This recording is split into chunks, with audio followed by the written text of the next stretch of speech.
Luis Nery may pag-aaralan na bagong galawan ni John Ariel Casimero. Sparring video ipinakita na. Floyd Mayweather Jr. bumahagang buntot kay Manny Pacman Pacquiao. Ayaw ng professional fight dahil gusto niya exhibition fight lang. Sa bawat suntok may pangarap, sa bawat knockout may kwentong pinaghugutan.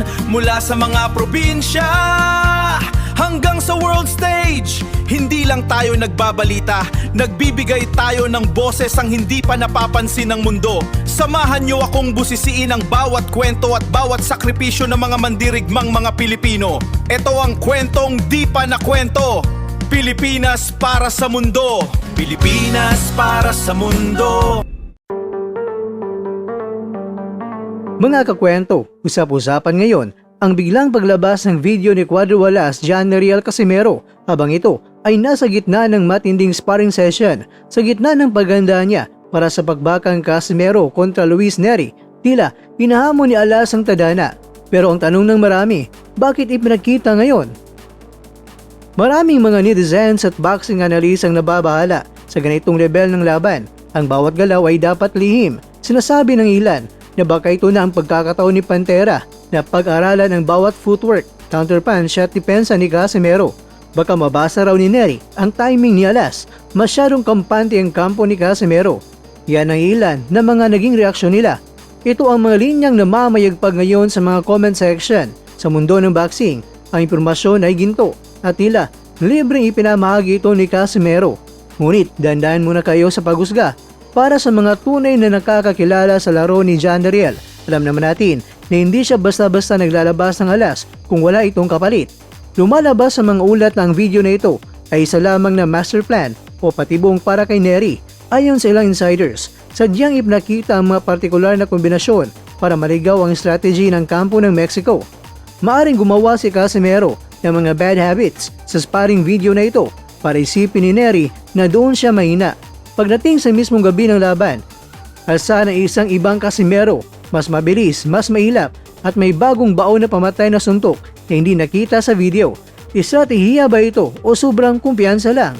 Isa lang ang sigurado mga kwento. Hindi lang kamao ang ginagamit ni Casimero para guluhin itong si Nery dahil pati na rin ang kanyang isipan. Samantala, sa kabilang dako naman ng mundo ng boxing, mukhang lumalamig ang inaasahang professional rematch sa pagitan nina Floyd Manny Mayweather Jr. at ang ating pambansang kamao na si Manny Pacquiao.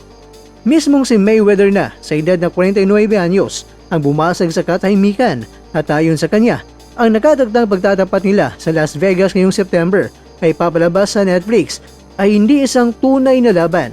This is not actually a fight, it's an exhibition. We're both winners, we just want to go out there and entertain, ani ni Floyd Mayweather Jr.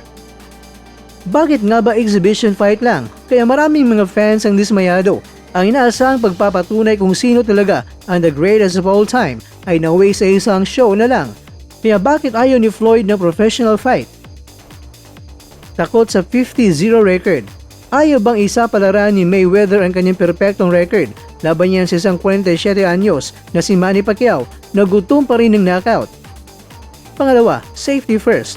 Baka gusto ni Floyd ang pera kaysa sa seryosong pakbakan. Mga kakwento, akala ko pa naman ay professional fight na.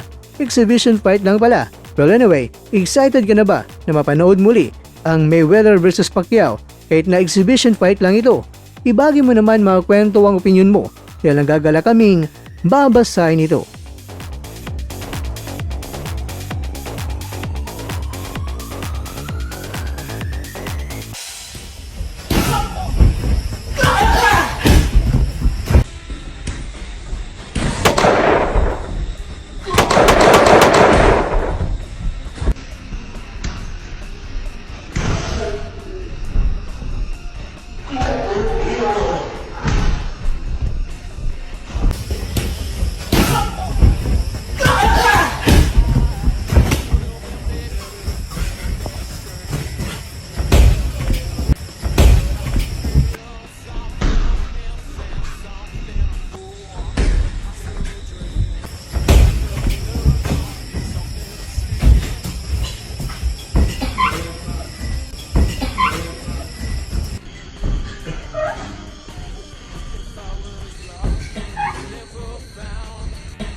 Ayaw di pag-ungot kay taas ka. Ayaw pag-ungot.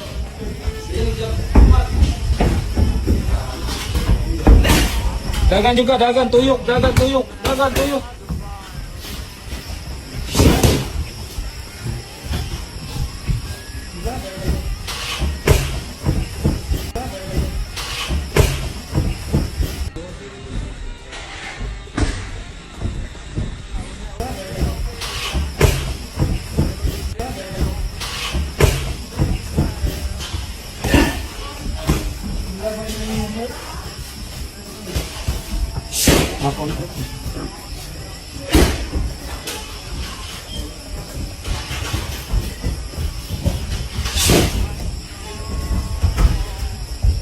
Sa bawat suntok, may pangarap. Sa bawat Mga kakwento, hanggang dito na lang muna ang ating kwentuhan. Huwag kalimutan na mag-like, share at subscribe.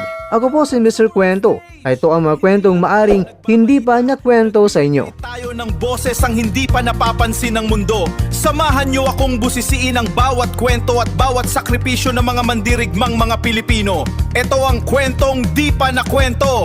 Pilipinas para sa mundo. Pilipinas para sa mundo.